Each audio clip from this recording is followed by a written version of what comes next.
कि मौलाना फजलुर रहमान ने हुकूमत से इस्तीफा देकर दोबारा इलेक्शन कराने का मुतालबा कर दिया है। प्रेस कॉन्फ्रेंस में कहा है कि जमहूरियत में ये नहीं हो सकता कि मुलाजिम ही हाकिम बन जाए। ये हुकूमत धांधली से बनाई गई है। हुक्मरान बेख्तियार है, डिलीवर नहीं कर सकते। ये लोग सिर्फ ओहदे इंजॉय कर रहे हैं। मौलाना फजलुर रहमान ने मजीद कहा कि हम श्रीनगर लेने निकले थे, लेकिन मुजफ्फराबाद भी हाथ से निकल रहा है। बोले पीटीआई के साथ कोई जाती दुश्मनी नहीं, पीपल्स पार्टी हुकूमत का हिस्सा भी नहीं, लेकिन जिस दिन उनको मसला हुआ हुकूमत हिल जाएगी।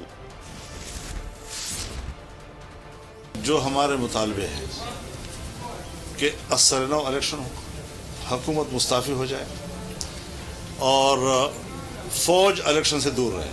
क्या हम मुल्क में एस्टेब्लिशमेंट के रजामंदी के बगैर कोई तहरीक नहीं चला सकते? क्या हमारा हर इलेक्शन उनकी मर्ज़ी से होगा?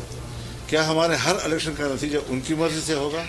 इसके खिलाफ जंग लड़नी है कि हम तो जब जमहूरियत पे यकीन रखते हैं, जब आइन का हमने हल्फ उठाया हुआ है, तो फिर आइन को बारादस्त होना चाहिए, आइनी इदारों को बारादस्त होना चाहिए। मेरे ख्याल में हुकूमत है ही नहीं, बस कुछ लोगों को अच्छे अच्छे मनासिब मिल गए हैं, उसको एंजॉय करते रहेंगे, बाकी कुछ नहीं है। निकले थे हम श्रीनगर को लेने के लिए, हाथ से जा रहा है मुजफ्फराबाद, और हमारे बड़े तहफ़्फ़ुज़ात हैं और उनको अगर दूर किया जाता है तो हम सियासी लोग हैं, मुज़ाकरात से भी इनकार नहीं करेंगे।